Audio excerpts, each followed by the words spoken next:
Hello साथीहरु, हजुरलाई स्वागत छ मेरो मिनी ब्लगमा। आज चाहिँ माघको 1 गते हजुरहरूलाई थाहा होला है, माघको 1 गते के गर्छन् भनेर। हजुरहरूको माघी कस्तो भयो भिडियो हेर्ने सबैजनालाई मेरो तर्फबाट ह्यापी माघी भन्न चाहन्छु है साथीहरु। चाहिँ हामी रुममा बसेर अब माघी मम्मी बुवा टाढा छन् भए पनि दिदी चाहिँ हस्पिटलमै थिए, छोरी र म मात्र थियौँ के रुममा। आज चाहिँ बिहानै उठेर रुमसुम सफा गर्न लागेको हामीहरू, रुमसुम सफा गर्न लागेको। अनि अब आफूले नबनाए पनि छोरीलाई त खुवाउनु, किनभने ऊ आफूभन्दा सानी हो नि त। सानीलाई त आफूले आज प्रसाद खुवाउँछ नि त, आफ्नो घरमा जे जस्तो भए पनि।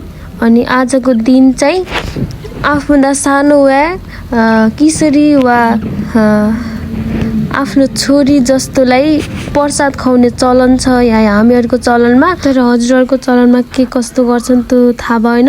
हामीहरूलाई चाहिँ हाम्रो मम्मीले बिहानै मिठो मिठो खानेकुराहरू पकाएर गाउँको सबै छोराटीहरूलाई जम्मा गरेर खुवाउँछन् कि प्रसादहरू खुवाउँछन्। तर के गर्नु साथीहरू, मम्मी बुवादेखि हल्का टाढा बसिरहेको छु कि हामीहरू रुममा पढ्नको लागि। त्यही पनि घरमा हल्का जुठो परेको थियो कि तयार स्याहार बनाइदिनु थियो। त्यही पनि हामीले रुमसुम पुछासुछा लगाएर ट्याक्क सकेको थियो। मसँग जम्मा 100 रुपियाँ थियो, त्यसलाई दुध र चिनी किनेर ल्याएर आइजन भनेको। मलाई कस्तो जाडी छ भन्न लाग्यो बिहानै। अनि म चाहिँ चामल केलाउँदै बसेको के, यता ऊ आउँदासँग किनेर आउँदासँग। अनि चामल केलाउन लाग्यो, किनभने चामलमा ढुङ्गासुङ्गा हुन्छ नि त। खिरमा ढुङ्गा लागेपछि त खिरमा ढुङ्गा लागेपछि त के राम्रो हो न साथीहरू। त्यसैले म ढुङ्गा हेरेर बसिरहेको थिएँ कि। अनि उसलाई दुध र चिनी ल्याउन पठाइसकेको थिएँ। अनि मैले चामल भिजाउन लगाएँ कि धुन, त्यसलाई सफा गर्न लाग्यो। किनभने हल्का ऊ थियो कि कन जस्तो आइरहेको थियो कि। अब लिफ्टिने भाँडो त छैन, किनभने हामी रुममा बस्यौँ नि त। अनि त्यसलाई धेरैचोटि धोइसकेको थिएँ मैले।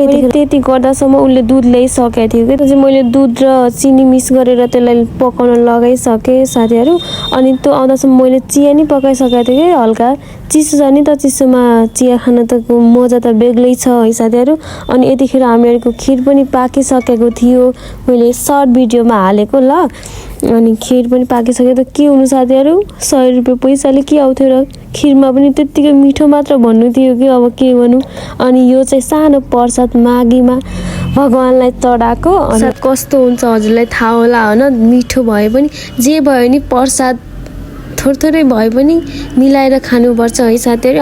हाम्रो प्रसाद भनेको खिर र दुध अनि चामल मिक्स गरेर हो। पहिलो चम्चा चाहिँ मैले मेरो हातले उसलाई खुवाएको, किनभने ऊ मेरो छोरी हो नि त, छोरी समान कि होइन, आफूभन्दा सानोलाई सम्मान गर्ने हो। त्यसैले ट्याक्क पारेर हामीहरूले दुइटैले खाएको। त्यसपछि मिठो थियो, त्यही पनि के गर्नु साथीहरू। हामीहरूको माघी चाहिँ यस्तै भयो। हजुरहरूको माघी चाहिँ कस्तो भयो सबैजनाले कमेन्ट गरिदिनु होला ल साथीहरू। Okay by.